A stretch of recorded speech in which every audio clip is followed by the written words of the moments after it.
always my pleasure, privilege to host your session because I know that how amazing you are.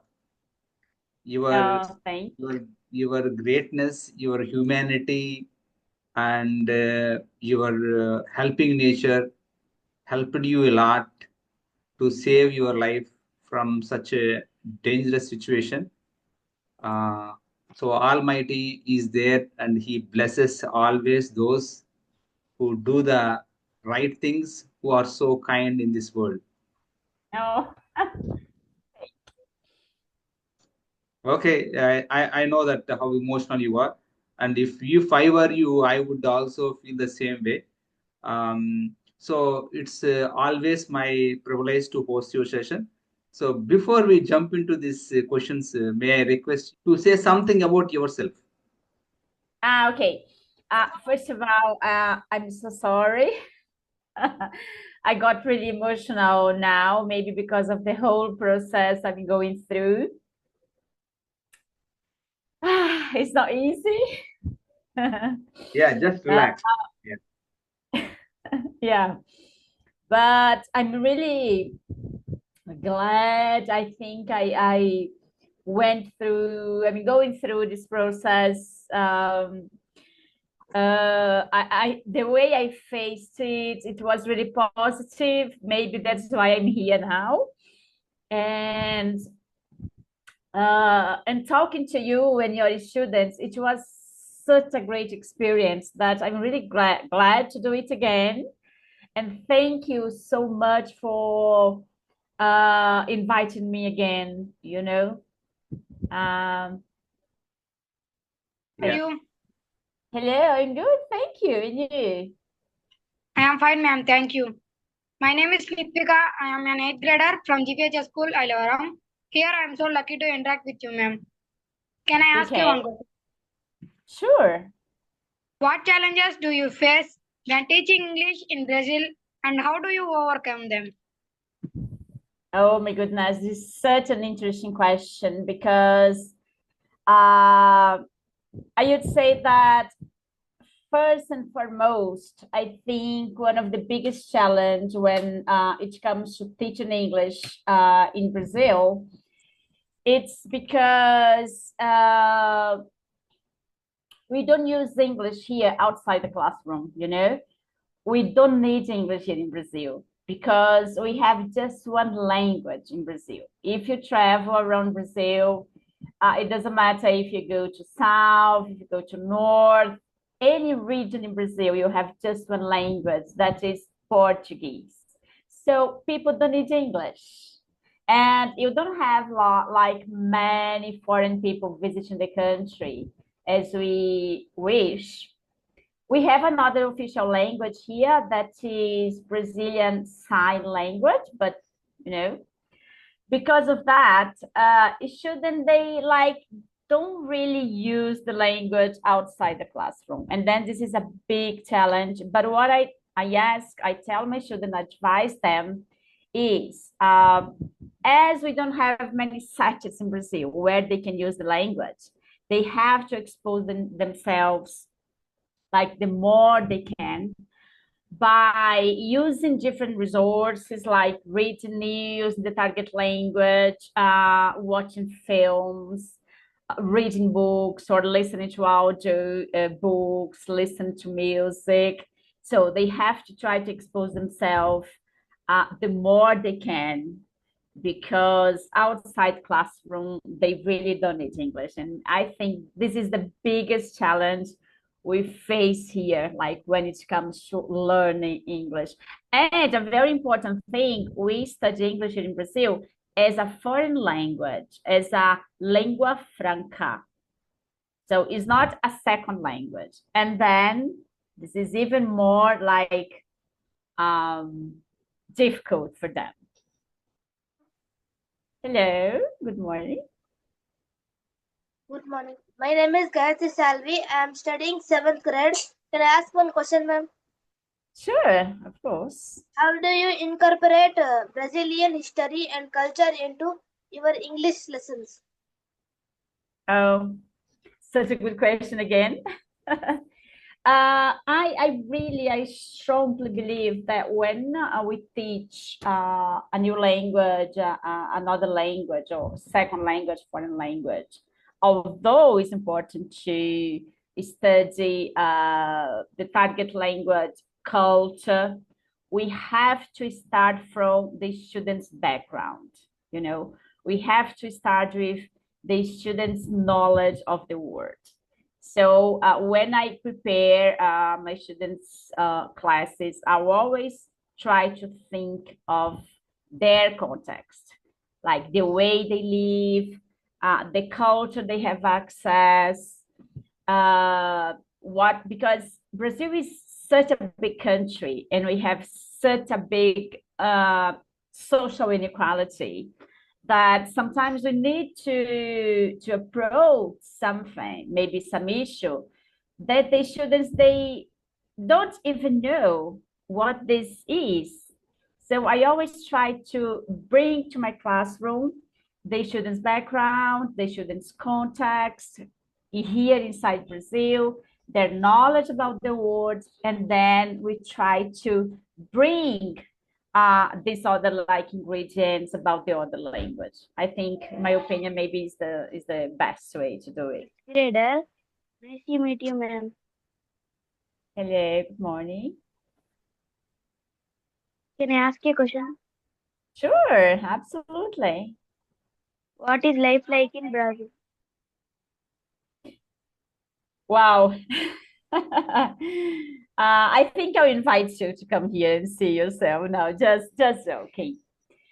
So I think first of all, I have to say that Brazil is a really big country, and we have a great diversity in terms of ethnic and cultural people. We have people here, we have Black people, we have blonde people, brown people. So we are a big mix of different races. Yeah. And at the same time, we have just one language. So this is really interesting. Maybe that's what really unites us, because we have just one language. But at the same time, we have really different cultures according to the region. If you visit like the south of Brazil, you have a big influence of German people, of European people they are mostly they are like white people. And so they have really some different cultural aspects. If you go to the northeast of Brazil, and then we have different accents, really different accents, and again, different cultural aspects. And another thing that we have here that I think really interferes in the way like our life is here in Brazil is the social inequality we have here.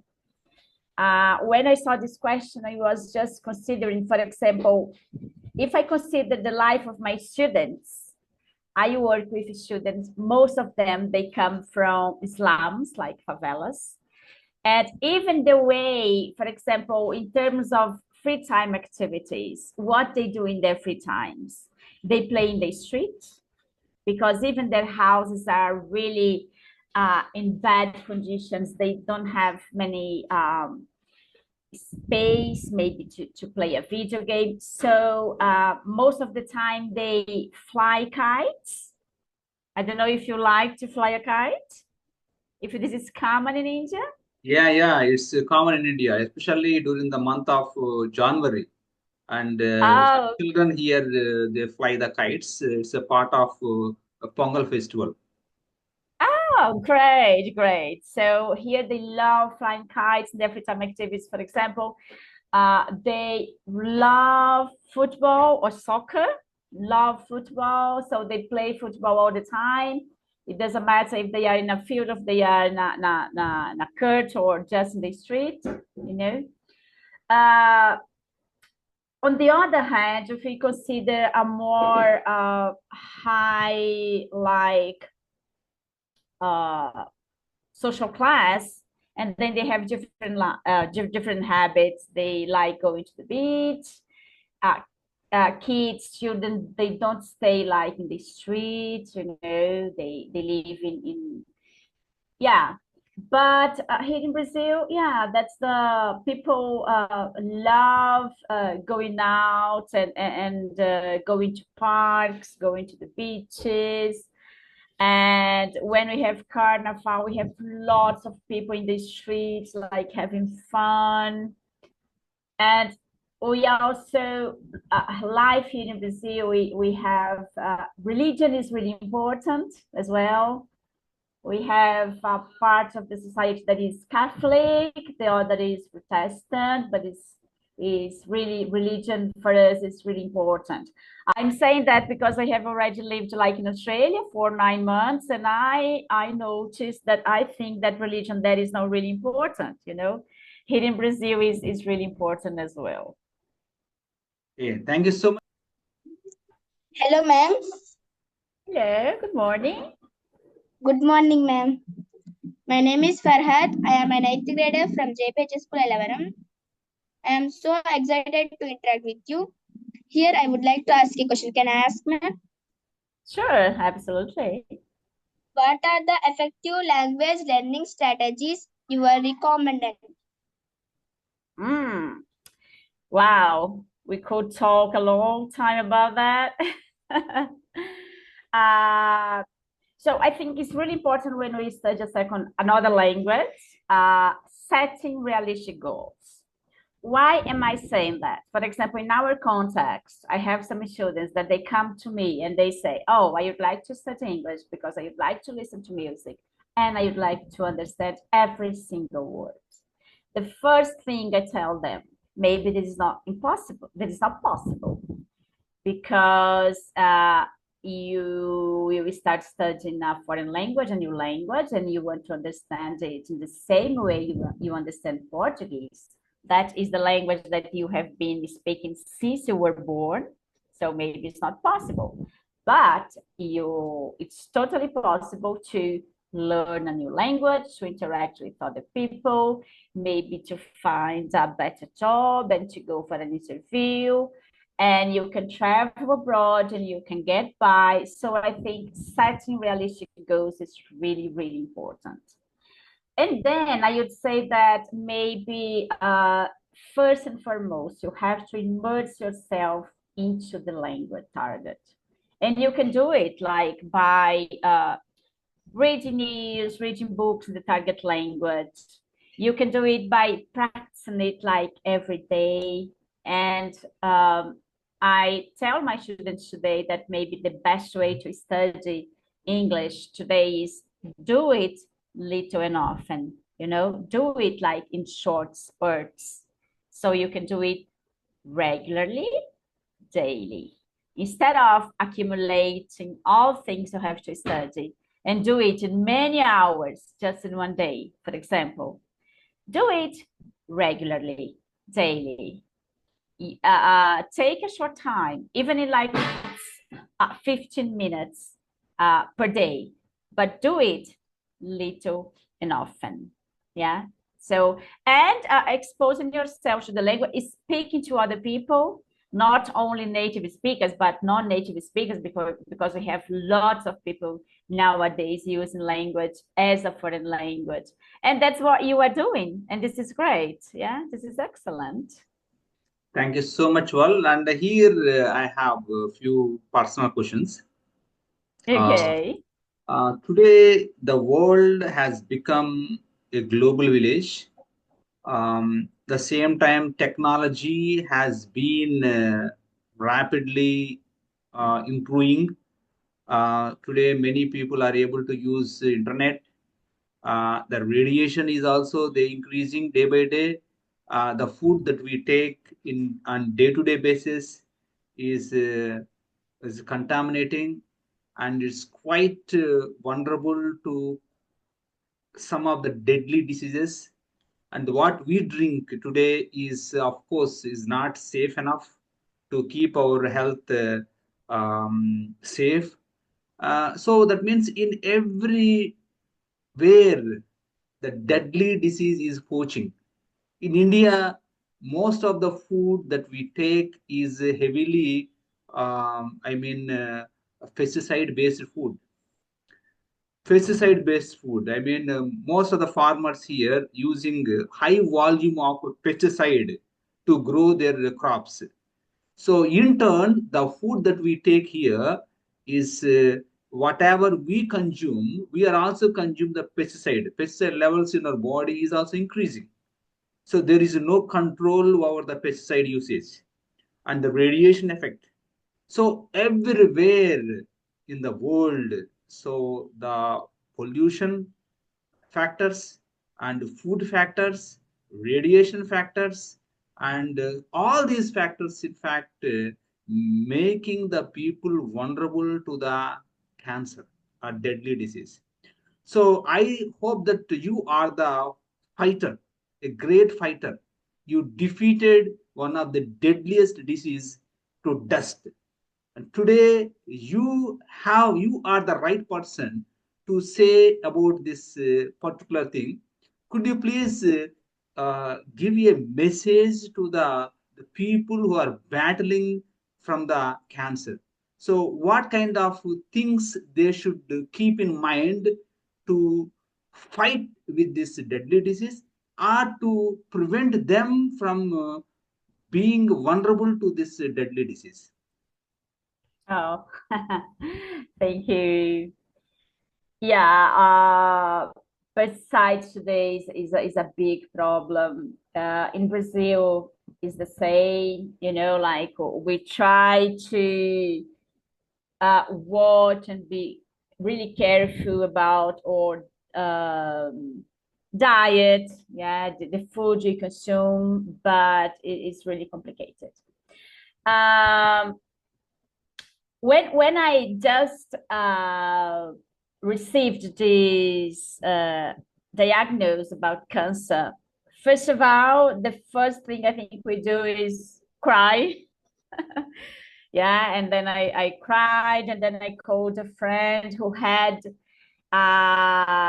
been through this process, and I talked to her. And after I went to the doctor and did my exams and tried to understand what was what was happening. But I think in my case, maybe the one thing that really helped me was acceptance, because according to my psychologist, some people, when they receive this kind of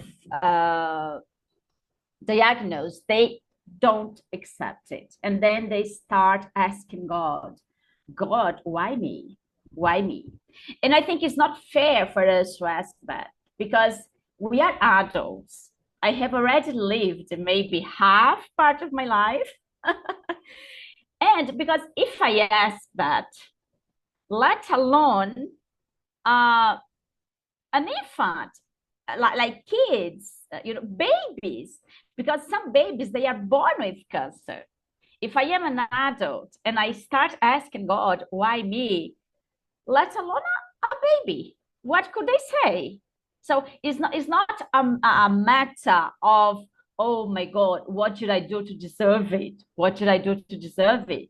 No, it's not a matter of deserving it or not. We are in a world, as you mentioned, Hare Krishna, about the food we consume, about the air pollution, about the air we breathe, about stress, the amount of stress we are under nowadays. So having cancer is just, I would say, a consequence. Everyone can have it, So first of all, I think the acceptance was really important, because I really never had this kind of thought. Why me? What should I do to deserve it? No. What I did, and I do every day, is thank God, because I didn't die. I can understand. Okay. Yeah. Yeah.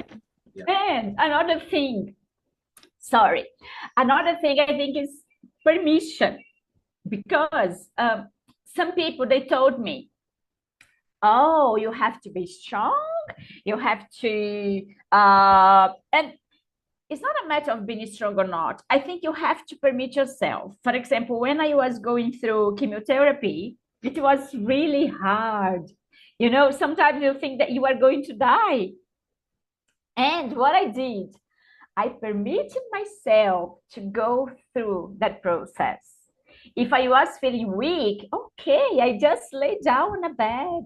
I could be there all day long because I knew that this is a process of 7, 10 days. And after that, everything will be okay again. So when I felt like crying, I cried. No problem. We can cry, you know.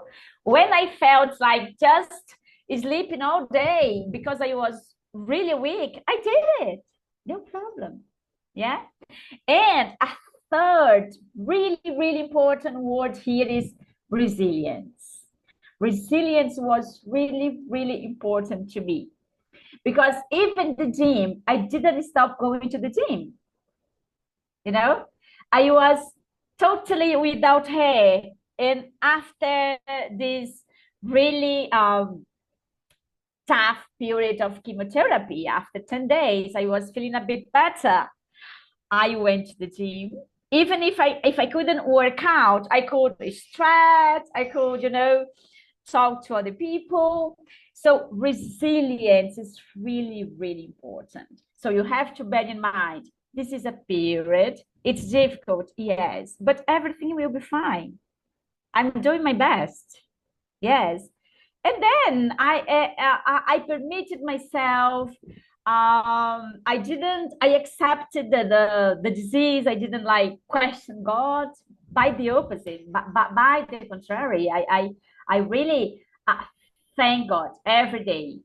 Yes, because I'm here, because I had the strength to fight, to overcome the situation. And I'm here today to tell Yes. you that. Yes, well, actually, I have been following your updates on Facebook, and I happen to text you that to recover as fast as I can.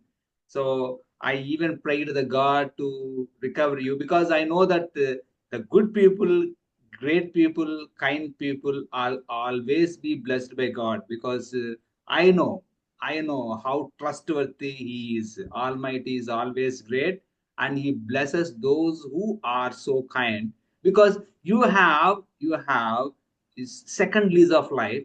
You have a great role now. Maybe God has believed that you have another half part of life is there, that you have to do something for the humanity. There is something that you have to do from the rest of this period. So it's going to happen like that. And but how about your family support? I know you have stated the fact that acceptance and resilience are the two things that made you strong and firm to resist from this factors of cancer. And what about the support of your family? I hope that your family is also backing you, supporting you in every part of your struggle to go through it. Yeah, Hare Krishna, now that you reminded me about that, I really need to say sorry for my family, friends, and my extended family, because, oh my goodness, I forgot to mention that, but it was really, really crucial. Like, oh, my family, um, like my extended family, my brothers and sisters, because I'm married, I have my family, my husband and my son. They were amazing. I remember one day I just started crying because I was like just feeling these side effects of chemotherapy. And I start crying. I don't know why I cry. And my son just came to me and tapped my head and said, Mom, go to bed. Just sleep. You know? And my husband, oh my goodness, they were so great to me all the time, you know, like Don't worry about anything. Just stay there. If you want to lay down, that's okay. You can lay down. They were great. I have some brothers that they just to support me, they cut their hair just like my hair, you know. Yeah, that was great. My friends, my school friends, you have no idea how everybody in my school, how they supported me, how they text me, send me messages. Yeah, sorry for not mentioning that because that was also really crucial. Yeah, I forgot. Sorry. Before we wind up this session, may I request you to give a message to my students? Oh, first of all, I have to congratulate you all, and I have to congratulate your teacher, Harry Krishman. You are really grateful to have a teacher as Harry Krishman, and just keep it up, boys and girls. Keep it up because I think speaking English fluently nowadays is so, I don't know, it's a kind of having freedom because you can go anywhere, you can get a good job, you can travel. I remember when I was going to Australia and I got the when I got the plane when I got the plane in South Africa and I was going to Sydney and I start talking to people like people from New Zealand, people from South Africa, and we were talking just like neighbors because of English, because of this fantastic language. So keep it up, keep studying, and you won't regret it.